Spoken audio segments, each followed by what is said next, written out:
እንደዚህ አይታል አይደል? ወደፊት ነው እንደዚህ ተመረጠ ወደፊት። ይሄ ማለት ደግሞ እየሰማ ነው አይደል? ኢትዮጵያን አለቃትም፣ ለባንዳ አልሰጣትም፣ ኢትዮጵያ አትፈርስም። አይታል አይደለም? ለማንም ለሚፈልጉት ይሄ ማለት ኢትዮጵያን ይዤ ወደፊት ወርቋል። አንድ እርምጃ ወደ ኋላ የወደቀ ማለት ወደ ኋላ የወደቀ ሰው አንድ እርምጃ ከነገሩ ይርቃል። አይታል አይደለ?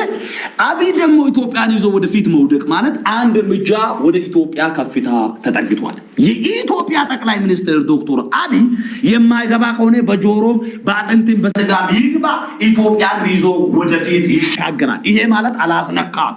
ኢትዮጵያን ለባንዳ አልሰጥም፣ ኢትዮጵያን ለዘረኞች አልሰጥም፣ ኢትዮጵያን ለራሳችሁ ጥቅም 24 ሰዓት ለምሮጡ ሰዎች አልሰጥም ብሎ ኢትዮጵያ ላይ ይሞታሉ ብሎ ኢትዮጵያን ይዞ ራሱ እየተወጋ ኢትዮጵያን ሸፍኖ የኦሮሞ ህዝብ ኢትዮጵያን እንደዚህ በክንፉ ሸፍኖ ይዟል። ይሄንን ነው ልነግርህ የምፈልግ። ብድግ በል እዚህ ጋር ነው የምናወራው።